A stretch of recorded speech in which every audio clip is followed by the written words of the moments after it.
Há uma definição clássica que diz que uma crise hegemônica é quando nenhuma força consegue se impor consensualmente. Pode-se dizer também que é quando alguma coisa velha morre e a outra nova ainda não nasceu. Que crise hegemônica é essa que o Brasil vive hoje?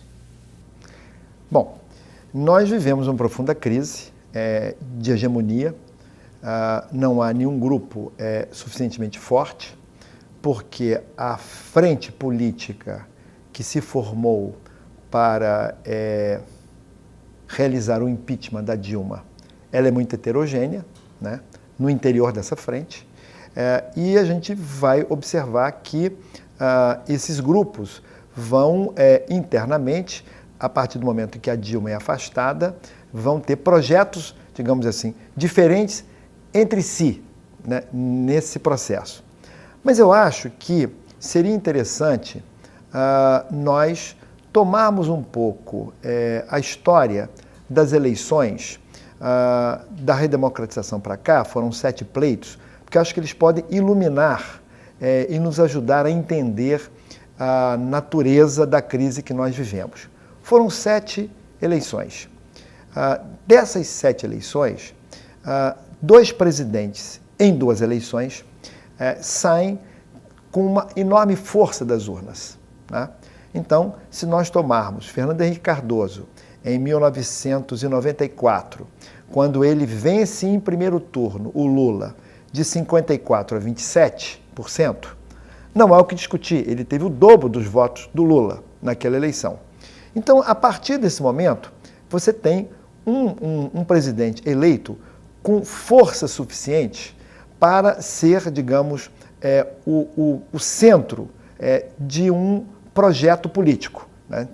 E as demais forças vão estar girando em torno desse projeto. Era o projeto do Fernando Henrique, do PSDB. É claro que ele não tinha maioria no Congresso, né?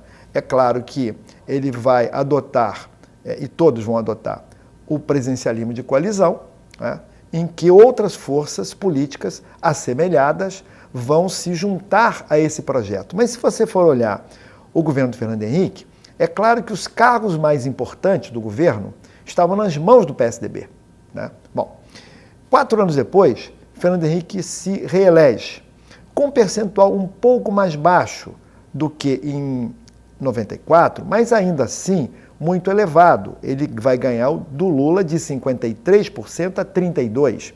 Isso significa dizer 21 pontos percentuais, né? O Lula cresceu, ele caiu 1 ponto, Lula cresceu 5 pontos, né?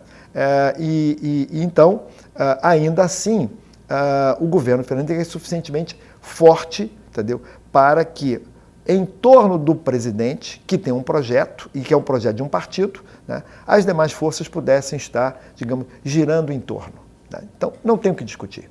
Bom, quando nós analisamos a era Lula, nós vamos ver algo parecido, porque Lula vai vencer José Serra em 2002, no segundo turno, de 61% a 39%. Nós estamos falando, portanto, de 22 pontos percentuais, que foi o número que foi a diferença do Fernando Henrique para o Lula, aproximadamente, né? Então, também não tem muito o que discutir. E aí, nesse contexto, nós vamos ver que o governo tinha uma clara hegemonia do PT, mas é óbvio que o PT também, que por sua vez era o projeto do Lula, que era de um partido, mas que por sua vez também não tinha maioria no Congresso, portanto tinha que se compor, repetindo o presidencialismo de coalizão. Então, aquelas partes das forças que estavam no governo Fernando Henrique se reciclam em nome da governabilidade, entendeu? Para apoiar o novo governo. E essa história se repete em 2006, em que o Lula vai vencer o Alckmin, né? Também de 61% a 39%, portanto, estamos falando de 22 pontos percentuais. Pois bem, então isso significa dizer que, nessas 7 eleições, em 4 delas, por 2 presidentes, Fernando Henrique e Lula, não havia discussão sobre a hegemonia, entendeu, né? Então, uma hegemonia do Fernando Henrique e do PSDB, os principais cargos no governo Fernando Henrique estavam nas mãos de políticos do PSDB, e no outro, também nas mãos de políticos do PT. Bom, mas isso começa a mudar a partir da segunda eleição da Dilma. Antes de falar da primeira eleição da Dilma, eu quero pegar os extremos, tá certo? Que são o Collor e a Dilma. O Collor 89 e a Dilma 2014. O que vai acontecer? Nos dois casos, eles vencem por uma margem pequena. Tá? Então, o Collor vai vencer o Lula de 53% a 47%. Uma diferença muito pequena, que leva o PT ao terceiro turno. Tá certo? Quem vai liderar o movimento pelo impeachment do Collor é o PT. Tá certo? Bom, com a Dilma vai acontecer algo semelhante. Ela vai ganhar no segundo turno do Aécio por uma diferença pequena, de 52 a 48, o que leva, naturalmente, o PSDB ao segundo turno, ao terceiro turno. Na verdade, a fazer uma movimentação permanente.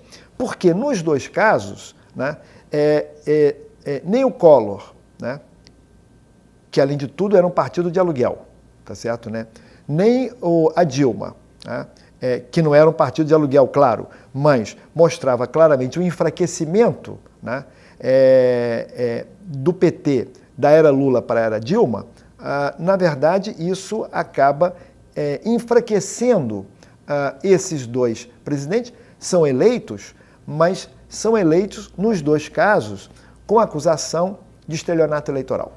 Tá certo? Quer dizer, o que é o estelionato eleitoral? É quando um candidato ganha dizendo uma coisa e fazendo o contrário. No caso do Collor, ele passa a campanha de segundo turno dizendo que o Lula vai sequestrar a poupança e o primeiro ato dele foi sequestrar a poupança. Então, naturalmente, perdeu legitimidade, entendeu? Porque ganhou através de um golpe eleitoral, que se chama de estelionato eleitoral.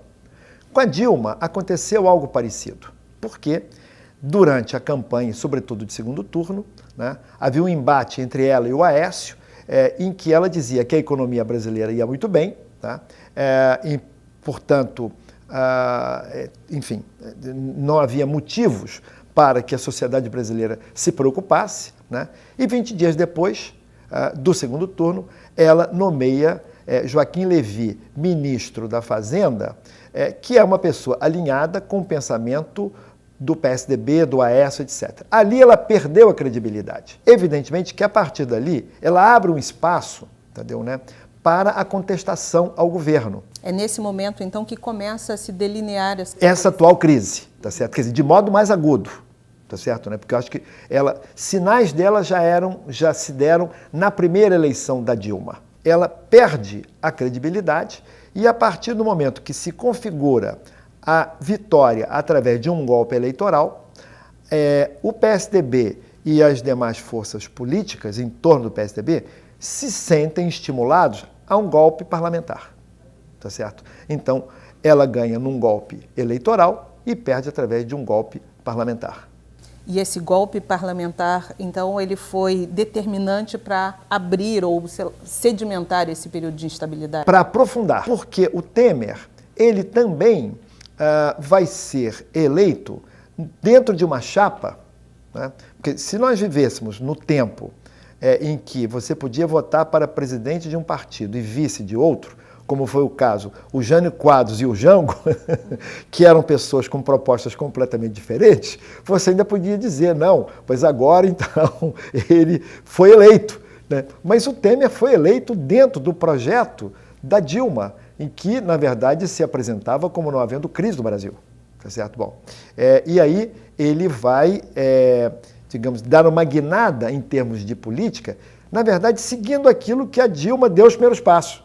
Tá certo, né? Bom, e aí, naturalmente, quer dizer, assim como o Collor em 90, os seus próprios eleitores se sentem traídos e, portanto, de certo modo, vão deixar de apoiá-lo. Entendeu? No caso da Dilma, também uma parte do eleitorado da Dilma se sente traído e, portanto, não se sente comprometido em defender o seu governo. E aquele projeto com o Collor foi eleito. Bom, numa situação intermediária entre essas de Lula de Fernando Henrique Lula, né, para Collor e Dilma, temos um primeiro sinal de esgotamento, tá, dos governos do PT na eleição de 2010, porque a Dilma vai ganhar de 56 a 44, portanto, já sinalizando uma redução, digamos assim, desse percentual, dessa hegemonia nas urnas, dessa consagração nas urnas, que vai ser aguçado, quer dizer, vai aumentar a partir das jornadas de junho de 2013. Então, até as jornadas de junho de 2013, a Dilma tinha uma boa popularidade, a partir dali ela despenca, tá certo? Né? Ela perde, ela vai perdendo, né? A crise, quer dizer, ela consegue contornar a crise, criando no Brasil um paraíso artificial, porque hoje a gente vê, olhando para trás, que aquela situação era uma situação artificial, era uma situação onde as empresas vendiam, a classe média viajava e a população mais pobre comprava, portanto, aparentemente, todos estão felizes, tá certo? Os empresários lucram, os trabalhadores garantem os seus empregos com as isenções fiscais que o governo dá para estimular a economia, tá certo, né? Bom, a classe média, com dólar relativamente barato, podia viajar para o exterior, que é sempre um sonho de consumo da classe média, média alta, né? A população mais baixa, a classe C, estava podendo comprar. Em suma, aquilo tudo era um quadro, digamos assim, em que, aparentemente, tudo ia bem.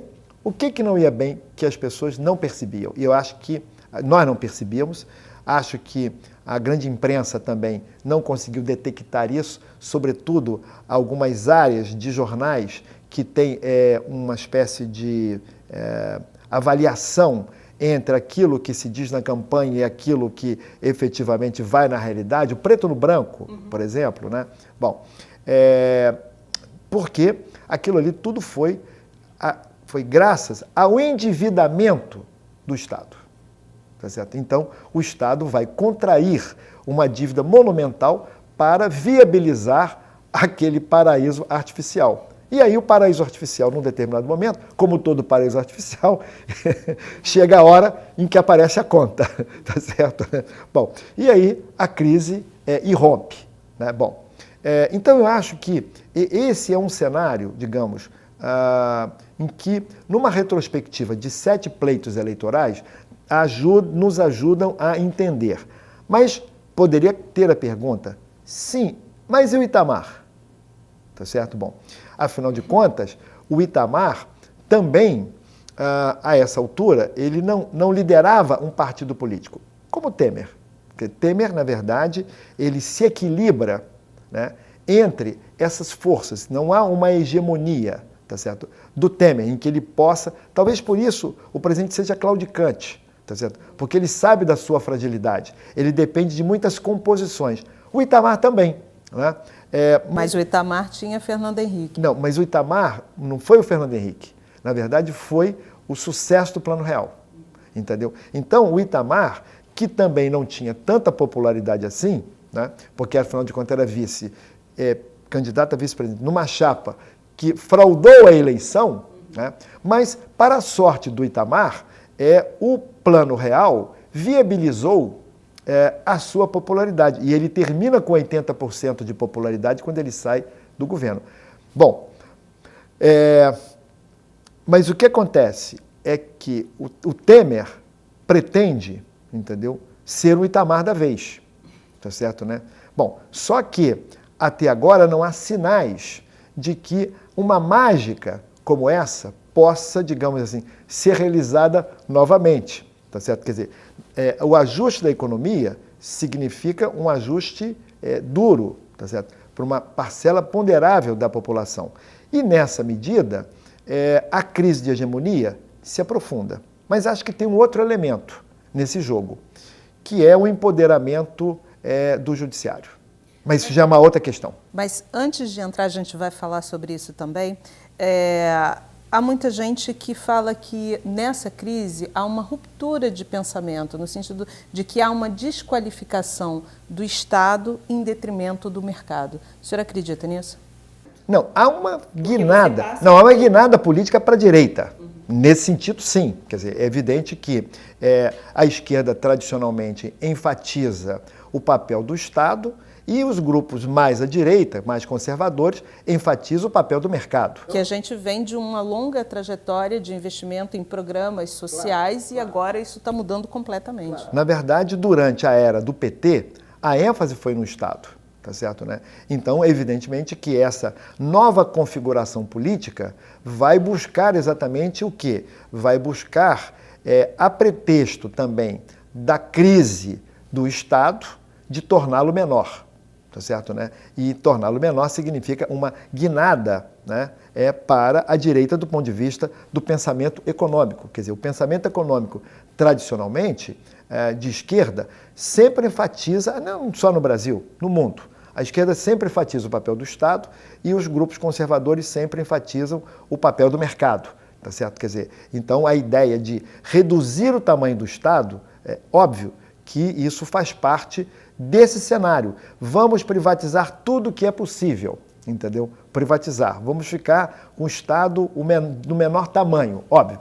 Agora, veja, aí entra de novo o problema do estelionato, porque, afinal de contas, Michel Temer foi eleito na chapa da Dilma, que dizia o contrário. Então, existe aí, naturalmente, uma guinada para a direita, né, para um outro tipo de pensamento que não foi o pensamento vitorioso. Então, na verdade, isso cria uma área de instabilidade muito grande. E nenhum grupo tem hegemonia, porque a frente que se formou para derrubar a Dilma, ali dentro dela existiam muitos subgrupos com propostas diferentes. Só dentro do PSDB, entendeu? Uma coisa é o que é o Serra, outra coisa é o Alckmin, outra coisa é o Aécio, só para ficar num partido. Imagine o resto, entendeu? Né?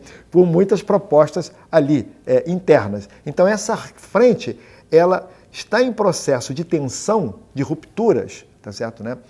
E o Temer tem que se equilibrar, né, nessa situação pantanosa. Entendeu? Há um pântano, então ele tem que se equilibrar nesse quadro, e aí, mas não é uma força dele. Quer dizer, não é que o presidente, consagrado nas urnas, entendeu, pudesse dizer: esse é o norte, esse é o caminho. Não, ele tem que estar o tempo todo ali compondo, entendeu, né? Para, enfim, tentar contemplar, manter essa frente unida, apesar dos seus interesses díspares no interior dela. Retomando um pouco essa ideia do avanço conservador, que não é um fenômeno apenas brasileiro, é um fenômeno que a gente está observando no mundo todo, em que medida essa crise hegemônica e esse avanço conservador influenciaram na eleição do prefeito Marcelo Crivella, né, que obviamente apareceu na campanha com um perfil muito mais suavizado, lembrando um pouco o Lulinha Paz e Amor de alguns anos atrás? Há uma tendência, há uma maré conservadora no mundo, né?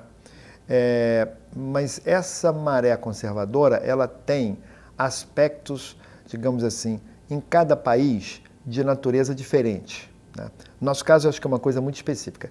No mundo, eu acho que tem a ver com o mal-estar da globalização, tá certo? Há o mal-estar da globalização porque a globalização era pensada para ser uma globalização do capital e dos produtos, não das pessoas. Tá certo? Então, quando essa globalização adquire uma dimensão que não é apenas o fluxo de capitais no mundo e de mercadorias e produtos e serviços, mas também das pessoas, isso começa a incomodar uma série de pessoas dentro de países. O caso do Trump, por exemplo, o caso da Inglaterra, por exemplo, e uma eventual vitória, digamos, da Marine Le Pen na França. Isso tudo, na verdade, expressa o quê? Olha, nós queremos a globalização, a internet, os produtos, os capitais, mas as pessoas não, entendeu? E isso, na verdade, é uma situação, que isso que eu estou chamando de mal-estar da globalização. No nosso caso, eu acho que é uma situação um pouco diferente aqui, no caso do Rio de Janeiro. Por quê? Porque, em determinado momento, foi feita uma aliança de Sérgio Cabral com Lula. Tá? Isso se configura na eleição de 2006, no qual Lula é candidato à reeleição, presidente, e o Sérgio Cabral candidato a governador pela primeira vez. E ali, ele, dada a fraqueza do PT no Rio de Janeiro, né, que não é uma novidade, nunca foi um partido forte no Rio de Janeiro, era preciso que alianças fossem feitas.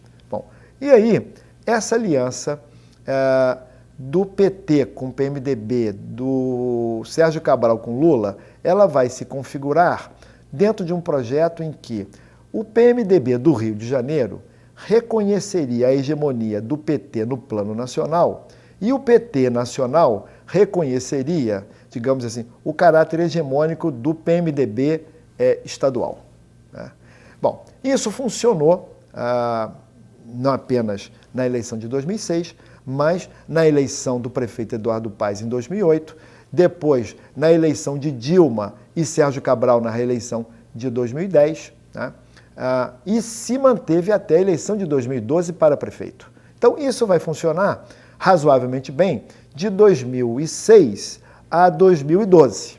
Pois bem, e aí vem o período mais recente, né, de falência do Estado do Rio, quer dizer, da falência das finanças do Estado, que aparentemente, ou numa primeira leitura, seria a questão da redução do preço do barril do petróleo, quer dizer, e, portanto, nós estaríamos sendo vítimas da maldição do dinheiro fácil, da maldição do petróleo, que é uma forma de maldição do dinheiro fácil, da riqueza fácil, em que uma série de encargos foram assumidos pelo Estado, para qual o Estado, numa situação normal, não poderia assumir, por um lado. Mas não é só isso. Esse é o lado, digamos assim, mais óbvio, o que não deixa de ser verdadeiro. Não. Mas tem um outro lado, que são as isenções fiscais, tá certo, né? De todo tipo, que por conta do dinheiro do petróleo, né, dos royalties do petróleo, foi possível dar toda sorte de isenção fiscal para as empresas sediadas no Rio de Janeiro. Tá certo? Bom, até as joalherias. Bom, com pouquíssima transparência, né?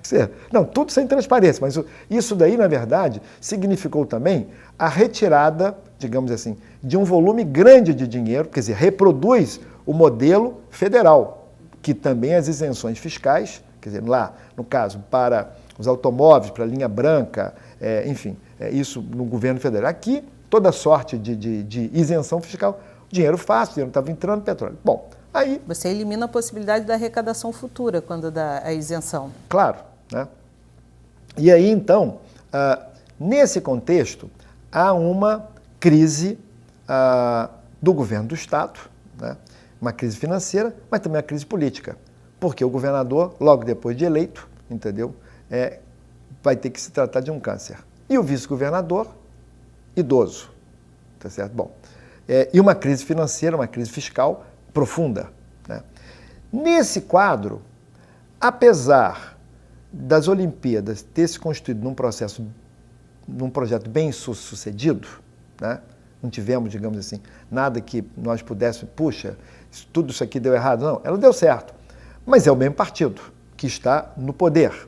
Pois bem, e aí você vai para uma disputa eleitoral com o PT nacional enfraquecido e o PMDB local enfraquecido também. Nesse contexto, né, aqueles aliados, né, quer dizer, aqueles políticos e partidos que eram aliados ou do PT ou do PMDB, diante do enfraquecimento desses dois partidos, vão querer, naturalmente, ocupar o lugar. Não existe lugar vago, espaço vago na política. No que o PMDB se enfraquece, seria natural que o Osório, do PSDB, o Índio da Costa, do PSD, o Bolsonaro, tá certo, né, do PSC, né, que esses grupos, digamos, pelo lado mais conservador, quisessem ocupar um espaço. Mas a mesma coisa vai acontecer pelo lado da esquerda. Tá certo? Pelo lado da esquerda, você vai ter também o PCdoB, o PSOL e a Rede querendo ocupar o lugar do PT. Tá certo? Quer dizer, é óbvio que a hegemonia que o PT construiu ao longo da disputa de Lula com Brizola, e que o PT conseguiu se impor como um partido hegemônico, isso é uma questão que fica em aberto hoje, tá certo? Quer dizer, e é natural que outras forças políticas que antes, diante da força do PT, gravitava em torno do PT, hoje busque o seu próprio projeto. Bom, nesse quadro há uma fragmentação, e nessa fragmentação, né, durante a campanha eleitoral, você tem múltiplas candidaturas.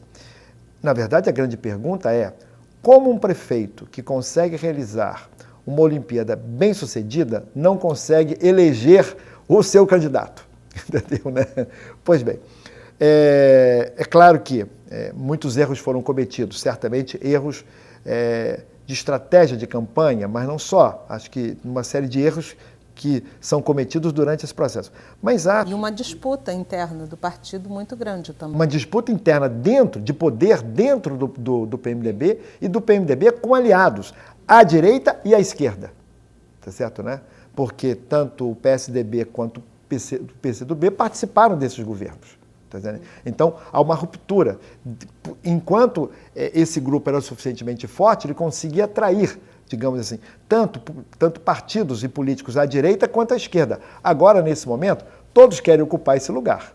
Bom, e aí, o Crivella, acho que ele soube fazer o movimento para o centro. Tá certo, né? Por quê? Evidentemente que com aquele discurso da intolerância religiosa tradicional das igrejas pentecostais, ele não se elegeria. Tá?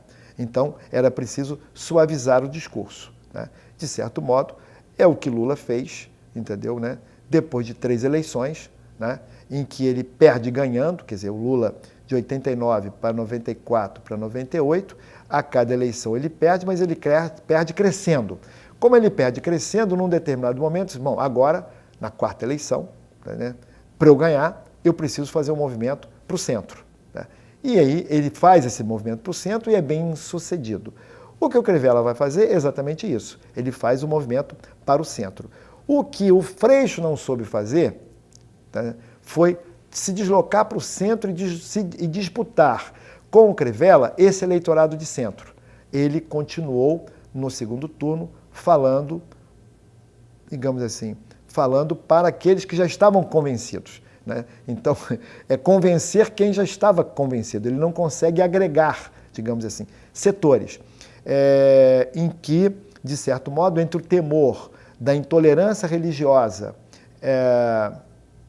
da Igreja Universal e o radicalismo político do PSOL, esse centro acabou preferindo, digamos assim, o PRB na expectativa de que aquilo que estava sendo dito como nós agora somos outros, nós agora mudamos, enfim, somos tolerantes, até fomos no passado, que havia muitas...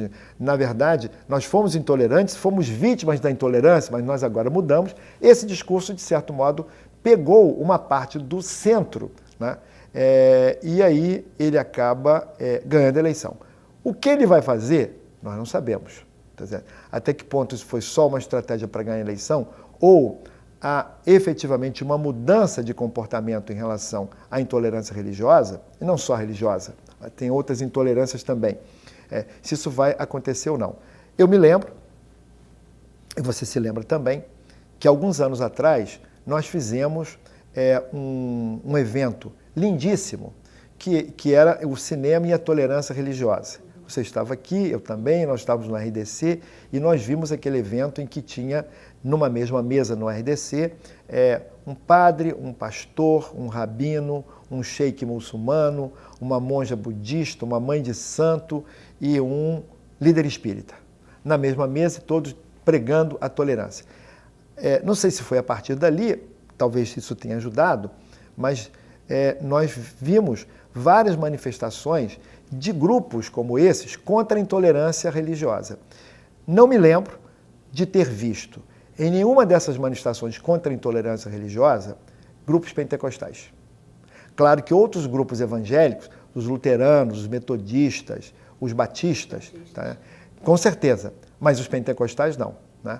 Vamos ver se esse movimento, digamos assim, de combate à intolerância religiosa, entendeu? É efetivo, é verdadeiro ou ele foi apenas uma estratégia de ganhar a eleição. Se for, vai cometer o mesmo erro, entendeu, né? Que foi cometido por Collor num determinado momento, por Dilma em outra, mesmo que a circunstância seja outra. Uhum. Além da crise hegemônica, para a gente retomar um pouquinho mais esse tema, fala-se também numa crise de legitimidade, né? E já há quem defenda a eleição direta como forma de garantir essa legitimidade e frear a instabilidade. O senhor acredita que realmente essa é uma alternativa? É difícil avaliar. É difícil avaliar porque nesses contextos, quer dizer, acho que o grupo, essa frente que sustenta o governo Temer vai fazer tudo para que isso não aconteça, certo, né? Ainda mais porque as pesquisas de opinião indicam Lula à frente, certo? Então, como Lula tem 25% de intenção de voto na última pesquisa do Datafolha, é pouco provável que as forças que, através do golpe parlamentar, chegaram ao poder, queiram correr o risco, entendeu, do Lula voltar, ou a Marina. É claro que campanha é campanha. Nesse momento, isso é só uma fotografia de um determinado momento. Bom, acho que esses setores farão tudo para que isso não aconteça, até porque eles já estão no poder. Né? Bom, e acho que o empresariado, o grande empresariado, certamente temeria uma campanha desse tipo, tá certo, né? Pelo potencial de instabilidade. E acho que, se por um lado existe a ideia de que isso poderia, para um mandato de 2 anos, criar um governo mais legítimo, não nos esqueçamos que nessas crises também abre-se espaço para os aventureiros. Tá? Então, acho que essa discussão não está madura. Agora, saindo um pouquinho do executivo, vamos falar um pouquinho sobre legislativo, né, e sua relação com o judiciário, que a gente tem aí uma outra crise. Tá? Então, recentemente, Renan Calheiros se insurgiu contra uma decisão do ministro Marco Aurélio, né, que o afastou da presidência.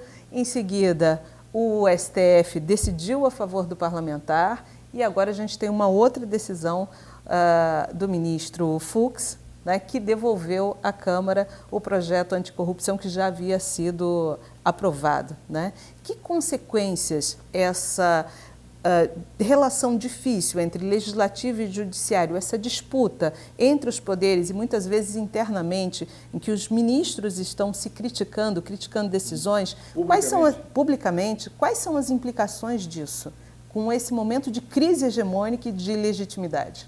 Há uma crise de hegemonia no Executivo, que transborda para o Legislativo e o Judiciário. Bom, eu não sei muito bem aonde nós vamos parar, mas uma coisa eu tenho certeza, né, que é uma questão de princípio que eu vou defender. Assim como nós demoramos muitos anos para entender que os militares não deviam se meter em política, né, porque da proclamação da República em 1889 ao fim do regime militar em 1985, foram aí coisa de 90 anos em que os militares, quando eles não procuravam se envolver com a política, os políticos procuravam envolvê-los, tá certo? Bom, e a sociedade pagou um preço alto por, enfim, décadas de intervenção militar no jogo político, até que se descobriu, né, quer dizer, se entendeu que quem tem arma na mão não pode participar de política partidária. A política partidária é uma disputa entre civis desarmados. Todas as democracias estáveis, né, funcionam com civis desarmados. Civis e militares armados significa guerra civil. Tá? É o caso da Síria. Tá? Essa crise na Venezuela, no qual as Forças Armadas têm um lado. Né? Então, nos países, digamos assim, de democracia avançada, está claro que os militares estão fora, não devem ser envolvidos no jogo político. Bom, mas acho que temos um aprendizado ainda a fazer em relação ao judiciário, né? Porque quem tem o poder de prender e condenar também não pode se meter em política. O senhor acredita que há hoje um engajamento político do judiciário e mesmo do Ministério Público? Olha, certos comportamentos não acho que sejam adequados à consolidação democrática. Eu sempre entendi, sempre ouvi que o juiz fala nos autos. E aqueles juízes que falam nos autos, né, pelo que eu vejo, né, não vou citar nomes porque não é o caso, mas os juízes que falam nos autos, enfim, que têm um comportamento mais comedido, que não vive fazendo declarações à imprensa e declarações polêmicas, uns em relação aos outros, próprios ministros do Supremo, esses juízes acho que adquirem mais credibilidade porque eles demonstram um não envolvimento, porque quem está para julgar tem que julgar nos autos, tá certo, né? Não pode ter uma posição prévia. Bom, e aí há uma série de críticas na imprensa a comportamento de setores do judiciário, seja do Ministério Público, seja da própria Justiça, seja da Polícia Federal. Tá certo, né? Quer dizer, isso não é bom para a construção da democracia e isso eu acho que é mais um ingrediente para a crise de hegemonia. Tá certo? Quer dizer, porque se houvesse uma clara hegemonia de algum grupo político, essa interferência, quer dizer, não a investigação, que é salutar, né? Mas essa investigação tem que seguir certos parâmetros, né? Que são os parâmetros típicos das democracias avançadas. Como a nossa democracia ainda é uma democracia em construção, é uma democracia ainda criança, certo? Essas coisas acontecem, entendeu, né? E acho que isso não é bom, entendeu? Para o próprio processo, digamos assim, das investigações. Nós já vimos muitas, não vou falar do caso atual, mas é mais fácil a gente falar de casos passados, de certas investigações que foram conduzidas pela Polícia Federal e pelo Ministério Público, que depois foram derrubadas no Supremo Tribunal Federal porque eivadas de ilegitimidade, tá certo? Quer dizer, então, se você faz certos comportamentos, eu vou pegar uma, Operação Satyagraha. A Operação Satyagraha, no final, todas as provas foram invalidadas porque foram colhidas de modo ilegal. Se você colhe uma prova de modo ilegal, entendeu, né? Numa instância do judiciário que seja mais equilibrado, entendeu, né? Bom, evidentemente que isso vai acabar sendo rejeitado. E aí você teve um enorme trabalho, Mas o que é isso? As pessoas sabem quais são as regras. Quer dizer, o que pode e o que não pode. Certamente, vazar delação premiada não deve ser alguma coisa contemplada na legislação de país nenhum do mundo, entendeu? Se alguém vaza, né, por isso está havendo a discussão, se vazou, talvez seja considerada ilegal, quer dizer, do mesmo modo que você vai ter escuta telefônica sem autorização, coisas, por exemplo, toda a Operação Satyagraha, que era, enfim, que envolvia o Daniel Dantas, quer dizer, tudo aquilo foi derrubado quando chegou na última instância do Supremo, dizendo aqui, todas essas provas foram colhidas de modo ilegal. Né? Então, acho que por conta dessa crise de hegemonia, também o judiciário, que também não é, digamos assim, uniforme, mas o judiciário, também o Ministério Público, também a Polícia Federal, de certo modo, acabam também se envolvendo nesse jogo político, o que não é bom. Não é bom, inclusive, para punir, tá certo? As pessoas que devem ser punidas, tá certo? Porque se você, quer dizer, claro, você pode derrubar reputações, mas a condenação lá adiante, se você tiver um processo legal devidamente amparado na lei e nos princípios que regem o devido processo legal, muitos desses processos poderão ser derrubados porque as provas foram colhidas de modo ilegal e irregular. Agora, alguns analistas já dizem que há uma tentativa de fazer uma recomposição hegemônica e dão como exemplo o projeto de reforma da Previdência que excluiu os militares, né? O que seria capaz de recompor forças hegemônicas e até que ponto essa recomposição é realmente importante ou pode ser positiva para o país? Hoje, as medidas que estão no horizonte para serem adotadas, todas na linha de reduzir o déficit público, a redução do déficit público, todas as medidas, elas não tendem a criar paz social, tendem a criar conflito social. Tá? Porque para resolver esse problema, né, isso implica em adoção de medidas que vão onerar certos setores da sociedade. Uma coisa é a reforma da Previdência feita no momento de prosperidade econômica, em que todos estão, você está com pleno emprego, você está com salários em crescimento, e aí você diz, olha, em função da situação demográfica, né, que é real, está se vivendo mais no mundo, né, você tem que estender o tempo de trabalho. Outra coisa é quando você adota essa medida com uma parcela ponderável da população desempregada. Você está desempregado e estão te dizendo que você tem que trabalhar mais tempo para se aposentar. Mas como você vai conseguir se você está desempregado? Então, acho que a tendência é, nesse momento, de aguçamento, entendeu, dos conflitos, né? E aí, isso gera impopularidade do governo. E no que gera impopularidade do governo, certos setores que apoiam o governo podem, eventualmente, pensar, bom, que horas eu vou desembarcar? Tá certo, né? Que horas eu vou sair do governo? Até porque daqui a 2 anos tem eleição. Então, eu não vejo, digamos assim, no horizonte, nada que eu pudesse dizer assim, nós temos um bom caminho pela frente. Bom, eu espero que tenhamos, tá? Porque todos temos a ganhar com a melhoria geral da situação do país. Mas o meu sentimento é de que hoje todo mundo está infeliz. Mesmo aqueles que eram partidários do impeachment da Dilma, que imaginavam que a Dilma, o governo dela, era um bode na sala, que bastava tirar o bode e que o problema estava resolvido. O bode continua. Tá vendo? Então, a infelicidade ou a insatisfação é geral, mesmo entre aqueles, entendeu, que foram às ruas, que pediram o impeachment da Dilma, entendeu, que esperavam que, com a saída da Dilma, houvesse uma solução mágica, entendeu? E essa solução mágica não existe, né? No horizonte, o que a gente vê são medidas duras, tá certo, né? Em que todo mundo vai ter que pagar parte da conta, tá certo, né? Claro que cada um de nós, né, quanto mais cedo ajustar as suas próprias economias, vai pagar menos pela crise, tá certo, né?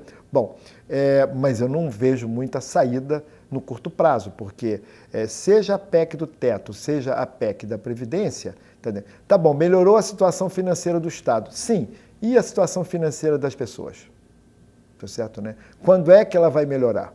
Daqui a 20 anos? Entendeu? Não vejo no horizonte nada que você pudesse dizer que, entendeu, nós estamos, enfim, com uma perspectiva favorável para os próximos anos. Acho que essa crise, acho que o mais provável é que o governo Temer, a não ser que a Lava Jato represente um tsunami pegando o governo em cheio, tá certo, né?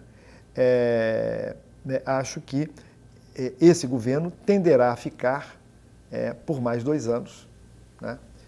Mesmo com as citações diretas ao presidente Temer? Eu acho que a tendência é esse governo se manter, tá certo, né? Vai se manter enfraquecido. Bom, para usar a expressão do Fernando Henrique Cardoso, não é uma ponte para o futuro, é uma pinguela para o futuro. Pois bem, talvez não haja muita saída, quer dizer, para as próprias forças hegemônicas, entendeu, né?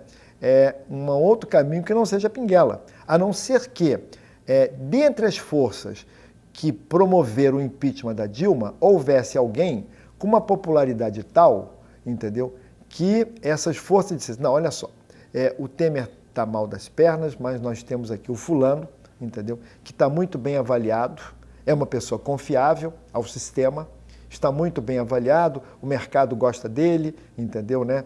Tem popularidade, enfim, junta várias coisas, então vamos fazer a eleição direta, tá certo, né? Para um mandato de 2 anos. Não vislumbro isso. Acho que o Temer, não vejo nenhuma possibilidade nesse momento de que ele venha a cair ou renunciar daqui até o final do mês, tá certo? Se entra em janeiro, aí será uma eleição indireta. Por quem? Pelo Congresso. Mas qual Congresso? O Congresso em que grande parte está sendo açoitada pela Lava Jato. Então, também não vejo muita saída, entendeu? No curto prazo.